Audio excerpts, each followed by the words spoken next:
a servile Italy, grief's hostelry, a ship unpiloted in the storm's rage, no mother of provinces, but of harlotry.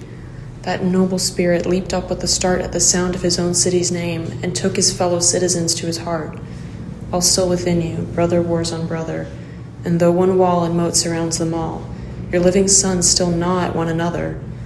O wretched land, search all your coasts, your seas, the bosom of your hills. Where will you find a single part that knows the joys of peace? Benito Mussolini, the consummate dictator, fell, and he fell greatly. He did not go out in a blaze of glory, but wasted away in a period of inexorable loss and ignominy. Neither his black shirts, nor he himself, heeded to the words he had once so proudly declaimed. Friends, if I advance, follow me. If I retreat, kill me. If I die, avenge me. It can be easily said that Mussolini had one grand fall, but I think that his end was even more ignominious, given his subsequent topplings, each defeat compounding upon defeat, each betrayal upon betrayal, and each life upon another life. To allay his biting conscience, Mussolini sought succor in the judgment of history. Those close to him invoked the example of Napoleon, how he was ultimately vindicated by the rise of his nephew, Napoleon III, decades after his death. Mussolini likewise called upon the judgment of history to exonerate him, commenting in his last interview in 1945, "Who fears death has never lived, and I have lived too much. I will go where fate takes me.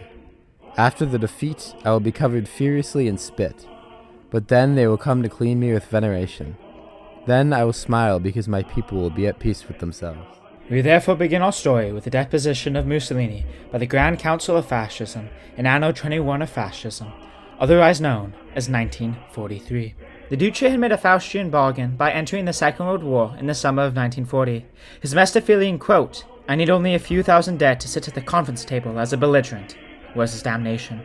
The Italian desire was for a greater Italy upon the Mediterranean Sea, but they failed in the conquests of all these potential hoardings. The vicissitude of the Axis powers shifted, and they were being pushed back on all fronts by 1943, completely losing the foothold in North Africa by the late spring of that year. Mussolini would aver that the ultimate reason for his disposition was not the Allied invasions of the Italian mainland or of Sicily, but the British capture of the island of Pantelleria as part of Operation Corkscrew in the June of 1943. The balance of power had become awry, and Benito Mussolini was out of political power to swing it back. This was the beginning of the end. It was Jova, the West, had fallen. The Italians were not as stalwart as they were in the Great War, in which vast swathes of northern territory had been occupied by the Austro-Hungarians, yet they had remained committed to the fight. Yet this steadfast spirit evaded the Italians only a few decades later. The presence of the Allies on the southern lands made a majority of officials ready to sue for peace. Importantly, this included the king and senior government officials, such as the Marshal Pietro Badoglio. It was in this context that the Grand Council of Fascism had been convened for an evening session on the 24th of July. The meeting lasted for several hours, and then, by the early morning of July 25th, a motion to depose the Duce was successfully passed, with a preponderant majority of 19-7. Mussolini, in a dithyramb, cried out, "You've brought the regime into crisis. The meeting is adjourned." Later that day, Mussolini went to a summons of Victor Emmanuel III. The king told Mussolini that he was quite literally the most hated man in Italy, and that necessity meant he had to remove him from his post. Mussolini riposted that his dismissal at this stage in the war would mean a crisis as well as surrender to the Allied powers. Mussolini then left his meeting with the king, but before he could return to his car, he was arrested by the Carabinieri and was put into an ambulance. The Duce of Italy, the founder of fascism, was now a prisoner, as he once was, so many years ago, as a callow and wistful socialist in Switzerland. But Mussolini now was 59, and he had the failure of a regime on his shoulders, as well as having the burden of a nebulous fate. The prisoner was first exiled to the island of Ponza, and then to La Madalnas, at the same time that the Italian political world was plunging into chaos. On La Madalnas, Mussolini would turn 60, being surprised with a collection of Nietzsche's works from the Führer, who would say was his only friend. Mussolini spent this imprisonment ruminating on his Chungus life, languishing in his captivity. He would reflect that Italy had to drink this bitter cup to the dregs. Only after we have touched bottom can we hope to rise again. Only intolerance of the humiliation will endow Italians with the strength to rise above it. After considerable vacillation on how to deal with this bête noire, the provisional government decided to move Mussolini to the Grand Sassol Hotel in central Italy by the 28th of August. Mussolini was at this stage a tool in the interregnum government's negotiations with the Allied powers. Then, on September 8th, 1943, the Kingdom of Italy officially announced the armistice with the Allies, with the king and his cortege fleeing to the south, to the Anglo-American lines. Upon hearing the news, although this took a couple of days to reach him, Mussolini attempted suicide, lacerating his wrists with a couple of razor blades. However, he was stopped by one of the carbineries tasked with guarding him. It seemed as if all was closing in on the Duce, but in the afternoon following his suicide attempt, September the 12th, Mussolini was rescued in the famous Operation Oak, led by the SS officer Arthur Scorzani. Now, it'd be perfidious to say that Mussolini and Italian fascism was saved. It'd be a lot more proper to say that it was artificially brought back to life. Still, Mussolini took great solace in this reprieve, telling Scorzani, "I knew that my friend Adolf Hitler would not have abandoned me." He had no longer to deal with the fear of being given over to the Allies, but he now had the equally worse problem of being the puppet of Adolf Hitler. We will not expound upon all the history that transpired after this point, but what is important to note is that Mussolini was quickly whisked away to the Third Reich after his rescue. He would then return to Italy by the 25th of September, coinciding with Mussolini's second and last regime. The RSI, the Repubblicana Sociale Italiana, don't worry, I speak a lot of Italian, would see Mussolini positioned as the Duce, and the establishment of the paramilitary Black Brigades, whose primary purpose was not in the defense of their homeland from the so-called plutocratic Anglo-Americans, but against their own compatriots, in the brutal suppression of the partisan resistance in the northern part of that country. Now, the Germans and the Italian fascists never really trusted each other, because the separate peace that the Kingdom of Italy had made proved an insurmountable barrier. Joseph Goebbels wrote in his diary that, "The Duce will enter history as a last Roman, but behind his massive figure a gypsy people has gone to rot." Mussolini generally could not read the German intentions and was appalled by the atrocities committed against his fellow Italians. But he was not in any real position to stop them. He was their puppet, and remembering that he was only alive by their pleasure. Mussolini, in fact, was only goaded into resuming the mantle of power because Hitler had told him that if he did not return to politics, Northern Italy would have to envy the fate of Poland.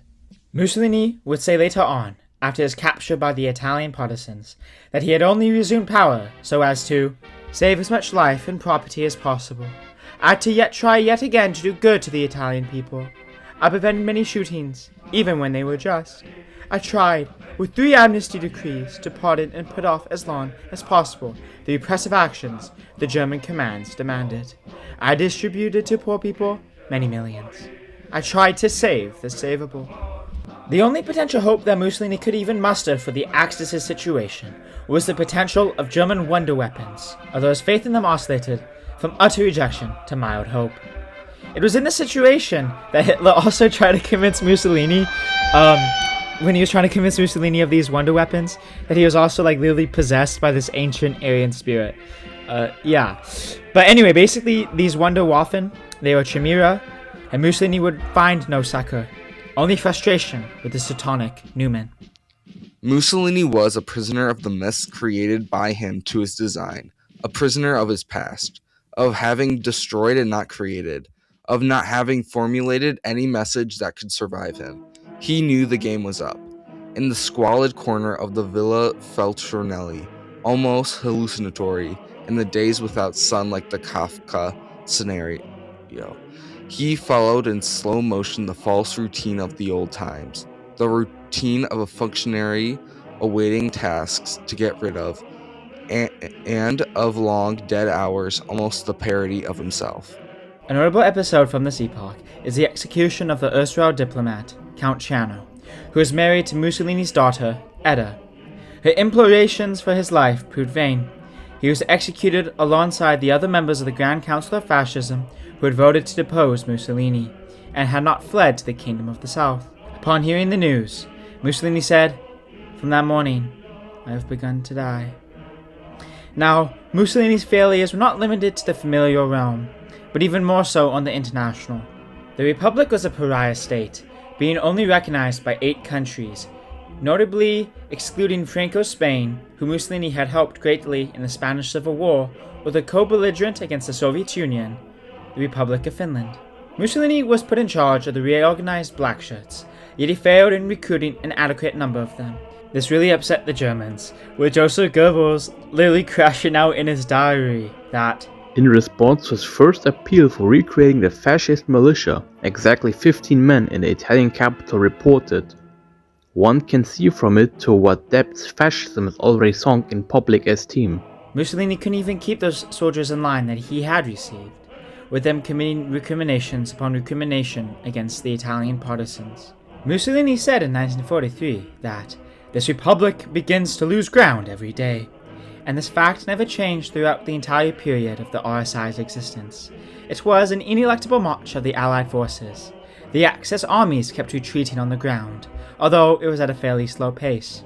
But the Republic's popularity with the populace receded even more quickly than that of its territory. A people can only tolerate so much German oppression, so much Allied bombing, and all the inconveniences of war. Then on the 4th of June, 1944, the Allies captured the city of Rome. Upon hearing the news, Mussolini was gutted and reflected, "Rome is Italy, Italy is Rome." The city upon which Mussolini had marched in the October of 1922 fell without a single shot in resistance. Neither the Germans nor the Italian Blackshirts would attempt to defend it, leaving it an open city for the Allies to liberate. Another bellwether event took place a month later. It was the July plot on the life of Adolf Hitler, which occurred only a few hours before Mussolini arrived to meet the German dictator. This would be the two dictators' last meeting, although Mussolini left without accomplishing any substantial gain for his social republic. In under a year, Mussolini would be dead. The final year of fascism, year 23, 1945, would soon dawn, and with it, the end of Benito Mussolini and his state. The springtime of 1945 predicted nothing but the complete end of fascism. Mussolini's desire to meet his end was simple. It was a romanticist's tryst with destiny, a last stand with his faithful Blackshirts. We will reach the Valtina to prepare the last, desperate defense, to die with the sun in our face, and our gaze directed at the tops of the mountains, the last smile of the country. The hour is grave, but, whatever our destiny is, my veterans of the militia, launch the ancient and new cry to you, one for all for one. The original planning envisioned some 50,000 Blackshirts falling alongside their once great dictator, but as time elapsed, the vision was truncated further and further. The following is what the Duce told the Milanese Cardinal Alfredo Schuster in the spring of 1945. And so you intend to continue the war in the mountains? Yet for a little while, but then I'll surrender. Don't deceive yourself, Duce. I know the Blackshirts who will follow you will only be 300, not 3,000 as you believe. Perhaps there'll be a few more, but not many. I do not delude myself. Mercurial, betrayed, betrayer. Mussolini suffered the losses of his Ersatz Republic. The inevitable victory of the Allies was something that he acknowledged. He knew that the game was up, and that he was at the mercy of fate. He had already borne 2 years of an onerous existence. I say existence, for it certainly was not life. It was not the notion of the active life that fascism had once glorified. Mussolini's hero, Gabriele D'Annunzio, would be taken aback by the crestfallen leader. D'Annunzio once said, "It is not necessary to live, but to carve our names beyond that point. This is necessary." Mussolini's final act was therefore not life. Yet, this period saw the loss of an innumerable number of lives, be they Italian, those who donned a black shirt, or those who wore the red star, be they Allied or German, and eventually the Duce's life itself. My cycle closed the 25th of July, 1943. This is only an appendix. Mussolini was indecisive in his final days. He was clearly vacillating on if he wanted to actually follow through on his planned last stand in the Alps. He left the powder keg that was the city of Milan on the 25th of April, 1945, abandoning the prospect of surrendering himself to Cardinal Schuster, who was acting as the intermediary between the fascists and partisans. Before leaving, a loyal soldier told Mussolini, "Duce, don't leave. If you don't want to give yourself up to the Cardinal, remain with us. Here we are. We would die alongside you. We would die together. But don't flee. Duce, it's useless to flee." The proposed rendezvous for the imagined 50,000 fascists had been truncated to quite literally 12. 12 people. Oh my gosh. Fumble of the century. Where are the 3,000 men you promised? They didn't show up. How many? 12. 12 what? Children?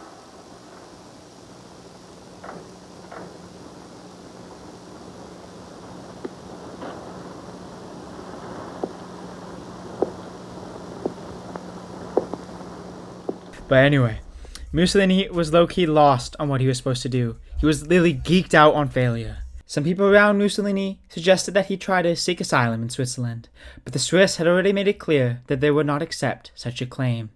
Mussolini then began his life's final journey, accompanying a motley mix of fascists and Germans, around Lake Como in northern Italy.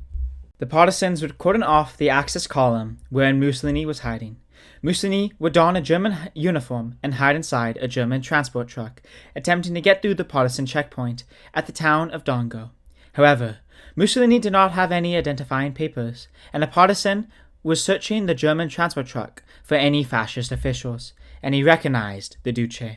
"In the name of the Italian people, I arrest you." Mussolini, resigned to his fate, ordered the Germans not to defend him, and he placed himself at the mercy of the partisans, who had vexed his republic for all of its short existence. Lorazzo reassured Mussolini, "I guarantee you, while you remain in my personal charge, not a hair on your head will be touched." My Bodkin could only say thank you.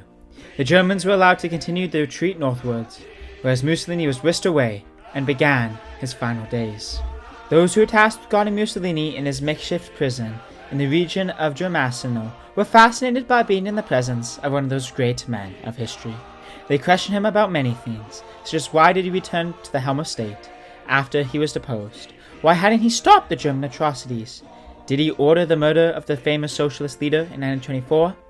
Mussolini, he tried to justify his reign. He claimed that he did everything in his power to ameliorate the Republic's situation, and he categorically denied being involved in Matteucci's murder. He was not alone in his imprisonment. He was joined by his lover, Coloretta Petacci. After spending a pensive night in captivity, the Duce and his mistress were taken from their room and driven to the town of Giuliano de Mesgra. They were taken out of the vehicle and made to walk. They were then ordered to stop in front of a house's gate. Mussolini was no more. Now, there are conflicting accounts on how Mussolini met his end, not only on who specifically executed him, but on the exact nature of his death. Yet both involve Mussolini meeting his end with a dramatic statement and falling alongside his lover. The partisans who executed Mussolini claimed to have the right to do so, to render justice, by order of the General Command of the Corps of Volunteers for Freedom. The two accounts are as follows. 1. Mussolini straightens his posture and intrepidly says, "Aim at my heart." The other is that he declaims, "Shoot me in the chest." Either way, April 28th, 1945, fascism died. The Second World War would drag on for only a few more weeks in Europe and a few more months in the world, and the turbid scenes of the governmental collapse will continue for some time after that. But as Mussolini himself said, "But this is only a year, 1945. The life of nations does not stop with 1 year." Okay, what's up my loyal historical_events viewers, and I apologize for my absence of like a year. I've just been very busy road running, risk taking, and to make up for it, we're going to be doing the Amaretto McGill Church in Little Italy with the Mussolini fresco speedrun challenge. Let's take a shot. Okay. 5K sub training, let's hit it.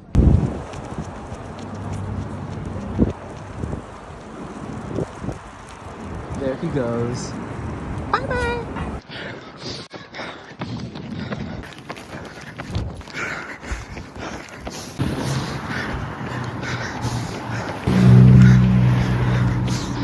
Underscore events lied to you. He is not gonna run the 5K to the Mussolini church. But he ran the 5K, stopped training to go to Italy, and he's gonna walk. Yeah, hot go walk. Okay, this is the church with the fresco. I don't know if it's open, we'll see. Okay, it's only open in the summertime for visiting. So very cool. With some historical events here. Tiramisu. If this video gets 100 likes, I will buy the Mussolini tracksuit and run a full marathon in it. Thank you for watching. God bless.